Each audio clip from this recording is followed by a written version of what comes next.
திருப்பூர் மாநகரில் மிக பிரம்மாண்டமா ஆனந்தம் சில்க்ஸின் கோலாகல திறப்பு விழா. அனைவரும் வருக.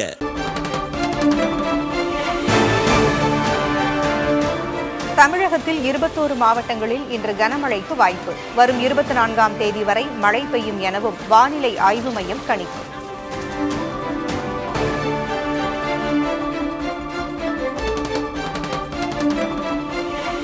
தூத்துக்குடி மாவட்டம் கோவில்பட்டி மற்றும் புதுக்கோட்டை பகுதிகளில் மழை. கோபிச்செட்டிப்பாளையத்தில் காற்றுடன் கூடிய கனமழை பெய்ததால் தணிந்தது வெப்பம்.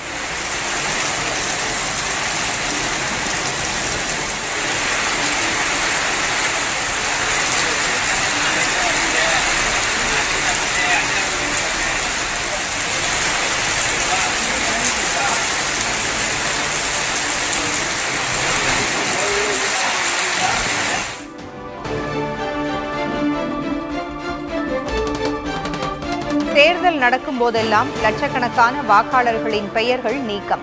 வாக்கு திருட்டு புகார் தொடர்பாக மேலும் சில தரவுகளை வெளியிட்டு ராகுல் காந்தி குற்றச்சாட்டு.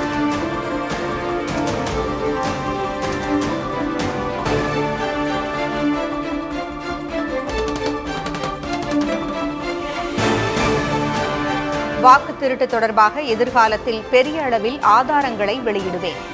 இனிமேல்தான் ஹைட்ரஜன் குண்டு வரவுள்ளது என ராகுல் காந்தி விளக்கம்.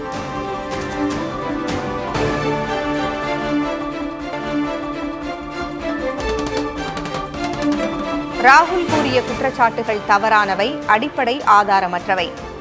எந்த வாக்காளரையும் ஆன்லைன் மூலம் நீக்க முடியாது என தேர்தல் ஆணையம் விளக்கம்.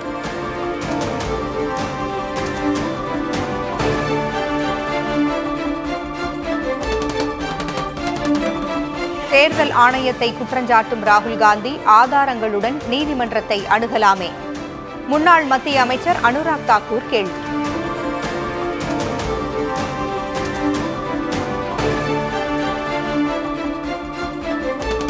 காசாவில் நடக்கும் பயங்கரத்தை உடனே முடிவுக்கு கொண்டுவர நடவடிக்கை எடுக்க வேண்டும். இந்தியா மற்றும் உலக நாடுகளுக்கு முதல்வர் ஸ்டாலின் வேண்டுகோள்.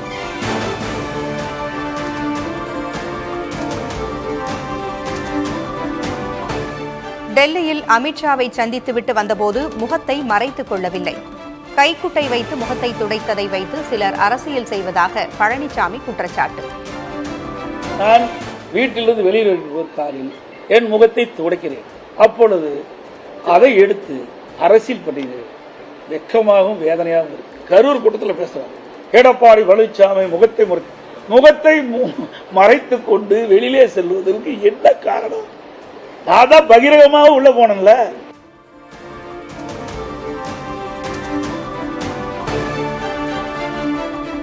அதிமுக விவகாரத்தில் அமித்ஷா தலையீடு இல்லை என பழனிசாமி திட்டவட்டம். உட்கட்சி விவகாரத்தில் பேச்சுவார்த்தை நடத்த டெல்லி செல்லவில்லை என்றும் விளக்கம். நான் உள்துறை அமைச்சர் தெளிவுபடுத்தினார். அனைத்து இந்திய அண்ணா திராவிட முன்னேற்ற கழகத்தில் உள்கட்சி விவகாரத்தில் நான் தலையிட மாட்டேன். எல்லா பத்திரிகையிலும் ஊடகத்தில் வந்திருக்கிறது, என்கிட்ட ஆதாரமும் இருக்கு.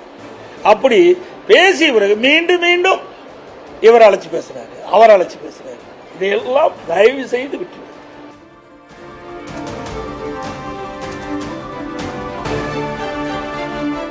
முதல்வர் வேட்பாளர் பழனிசாமிதான். அவரை முதல்வராக்க பாடுபடுவோம். தனது சொந்த சம்பாத்தியத்திற்கும் கணக்கு காட்ட வேண்டியுள்ளதாக அண்ணாமலை ஆதங்கம். திரு எடப்பாடி பழனிசாமி அவர்களை முதலமைச்சர் ஆக்குவதற்கு பாரதிய ஜனதா கட்சியினுடைய தொண்டர்கள் பாடுபடுவார்கள். ஏன்னா வாக்கு நம்ம கொடுத்திருக்கோம், எங்களுடைய தலைவர் கொடுத்திருக்கிறார். நான் சொந்தமாக நான் சம்பாதிச்சு ஒரு விவசாய நிலம் வாங்கினாலும் நான் மட்டும் எக்ஸ்பிளனேஷன் கொடுக்கணும்.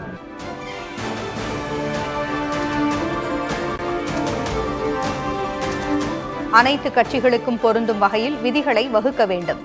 விஜய் பரப்புரைக்கு கூடுதல் நிபந்தனை விதிப்பதாக தொடுக்கப்பட்ட வழக்கில் உயர்நீதிமன்றம் உத்தரவு.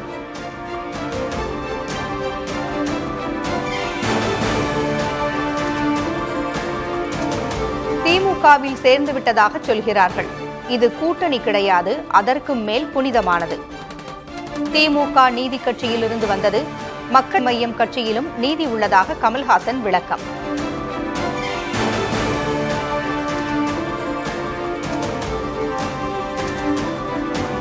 தமிழ்நாடு முழுவதும் வரும் 20 மற்றும் 21ஆம் தேதிகளில் ஓரணியில் தமிழ்நாடு தீர்மான ஏற்பு கூட்டங்கள்.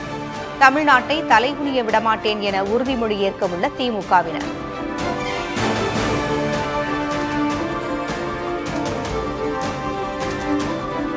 மதுரை மீனாட்சி அம்மன் கோயில் குடமுழுக்கை ஜனவரியில் நடத்த திட்டம். உயர்நீதிமன்ற மதுரை கிளையில் நிர்வாகம் தகவல்.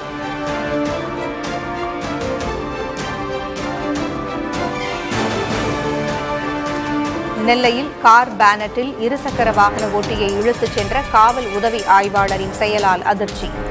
அத்துமீறி நடந்து கொண்டதற்காக சஸ்பெண்ட் செய்து உத்தரவு.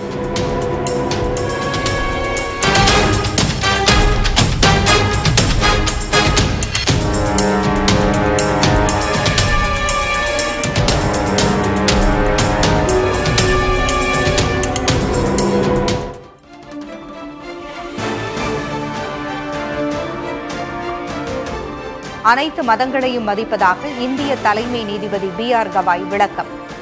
மத நம்பிக்கையை அவமதிக்கும் வகையில் தீர்ப்பு இருந்ததாக எழுந்த சர்ச்சையில் பதில்.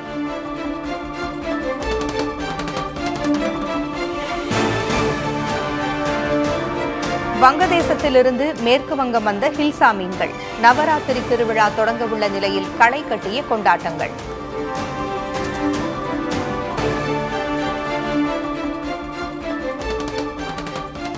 திருப்பூர் மாநகரில் மிக பிரம்மாண்டமா ஆனந்தம் சில்க்ஸின் கோலாகல திறப்பு விழா. அனைவரும் வருக.